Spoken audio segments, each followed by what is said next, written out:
If you've been following this season of Real Housewives of Beverly Hills, you know the tension is real. And this time, it's not just about fashion or who said what at a dinner party. It's personal. So here's what's going on. Dorit Kemsley has been throwing some serious shade at Erika Jayne, accusing her of defending Kyle Richards too much, and even suggesting Erika might be afraid of Kyle. Yeah, she really said that. Now, Erika's not exactly known for backing down. And in a recent interview, she finally addressed Dorit's comments, and she had plenty to say. Let's start with what Erika said about that whole afraid of Kyle thing. There's one thing I'm afraid of, and it ain't anybody on that cast. Yeah. Okay, I'll just tell you that. The only one thing I'm afraid of, and it ain't over there.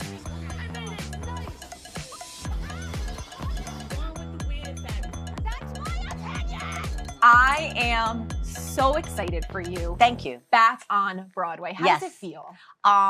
It's like a dream come true. You know, it was really great. In 2020, I did around 80 shows. That's classic Erika. Calm, cool, and confident. She didn't scream, didn't snap, just set the record straight. She's not afraid of Kyle or anyone else on that cast. Now, let's talk about the context. Dorit and Kyle have been on shaky ground this season, both going through separations, both dealing with personal issues. And somehow, Erika ended up in the middle. She's been trying to stay neutral, but still supporting Kyle when she feels like it's right. And apparently, that's not sitting well with Dorit. Erika addressed that too, and explained exactly why she defends Kyle, and Dorit when she wants to. Dorit says that you defend Kyle too much, and she actually kind of said that you are afraid of Kyle. What is your take on that? I'm afraid of, well, there's one thing I'm afraid of, and it ain't anybody on that cast. Yeah. Okay, I'll just tell you that. The only one thing I'm afraid of, and it ain't over there. Of course I defend Kyle, like I defend Dorit. So that's okay. She can have that criticism. Simple. Erika's not picking sides. She's standing by people when she feels they deserve it. And honestly, that's what a real friend does. What's interesting is that Erika seems really relaxed this season. If you've watched her over the past few years, you know she's been through a lot. Divorce, lawsuits, nonstop headlines. But now, she's calmer, more open. She even said it herself. Let's hear what she had to say about finally being in a better place. Thank you. No longer surviving. Yeah. You know, you had a couple seasons where you were really just trying to keep your head above water. Yes. Yes, Now, yes. it's so nice to see you in this era. Well, thank you. I'm relaxed, and I don't feel like I'm constantly having to defend myself or something like that. And you can tell, she's not just reacting anymore. She's thinking through things, being real, and not letting the drama drag her down like it did before. Now, remember that whole texting situation where Kyle messaged PK? That's when the group really started questioning Kyle. But Erika didn't join in on the judgment. Instead, she had a very different take. What was your take on it? It seems like most of the women think that she was wrong by texting PK.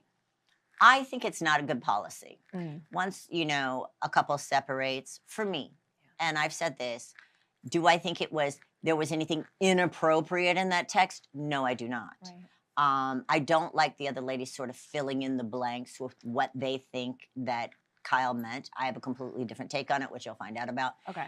That's what seems to have really set Dorit off. She expected Erika to back her up, and when she didn't, it got personal. But again, Erika isn't here to blindly agree with anyone. She's being fair. And here's something important Erika talked about, how her separation was handled so differently by the group. Back when she was struggling, she didn't feel the same support that other women are now getting. As a viewer, we watched you go through a really hard separation. We watched you really struggle for a couple of seasons. Yeah. And the ladies, at least in my opinion, didn't necessarily rally around you the way that they should have. Yes. Now we're seeing multiple women go through separations, and it does feel like they might be getting more support. So Yeah. how are you navigating that this season? No bitterness, no drama, just facts. She's moved on, and she's focused on herself. That's growth. Speaking of growth, Erika also opened up about how therapy has helped her let go of resentment, even when she felt alone during the hardest moments of her life. I think that's like your therapy work, It right? is. No, it is. And Yeah. I remain in therapy, and I will probably be in there for the rest of my life because I like it. Yeah. But I can't control anyone else. That line, "So what?" says it all. She's not holding grudges, she's not chasing apologies, she's just moving forward. Now let's go back to the Dorit situation one more time, because what's really at the heart of it is this. Dorit feels betrayed. Kyle was once her closest friend, and now that friendship looks different. Meanwhile, Erika is staying close to Kyle, and that hurts. But that's not Erika's fault. She didn't ask for this drama. She's just trying to stay out of the crossfire. And like she said, she's stuck between two friends in pain. You're in an awkward position here. Yes, I am. It I'm really- stuck between two people that I care about. They're in the worst time of their life, both going through separations, and they're very angry with each I other. know. And I'm trying to just, be a good friend to both. She's navigating a tough situation. And if anything, she deserves credit for not stirring the pot, just showing up and trying to support both sides the best she can. And honestly, she's got other things on her mind, like her Broadway comeback. That's right, Erika's not just a housewife, she's back on stage doing Chicago and loving every minute of it. And that success? It shows. You can tell she's proud, focused, and happy. It's like a dream come true, it was really great.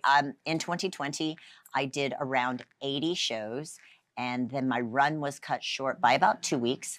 So I'm back with some unfinished business. And last night was the opening, and it was great. So while Dorit's throwing shade, Erika's collecting standing ovations. She's not afraid of Kyle, she's just focused on what matters. To wrap this up, Erika clapped back without yelling, without name-calling, and without getting pulled into unnecessary drama. She set a boundary, stayed calm, and made it clear she's not afraid of anyone. She's just doing what feels right. The best part of the episode for me was this scene with Erika and Dorit, and this felt like one of the greatest recent examples of why you need long-term housewives on these shows, and why it is so wrong that there is a large section of this fan base who calls for somebody like Erika to be fired the second that they're not the center of attention. This is a scene that could only happen with two people who have been on the show together for a long time, with Erika giving Dorit the tough love that she needed to get real about the situation with PK. And this is the version of Erika that I have really grown to love, when she is able to use all of the things that she went through over the last several years to give good advice and be a really good friend to the people around her. I really don't care for her when she's being bitter and still having animosity towards somebody like Sutton for questioning her during that time. I think that's a little bit ridiculous, to be honest. But when she is able to take those things and use them to help other people is when I find her to be a really sympathetic person on this show. And honestly, that's the energy we all need right now. What do you think? Was Dorit out of line for calling Erika too loyal to Kyle? Or do you think Erika's just being a good friend? Let's talk about it in the comments. And don't forget to like, subscribe, and hit that bell so you don't miss next week's Housewives recap. Thanks for watching, and I'll see you in the next one.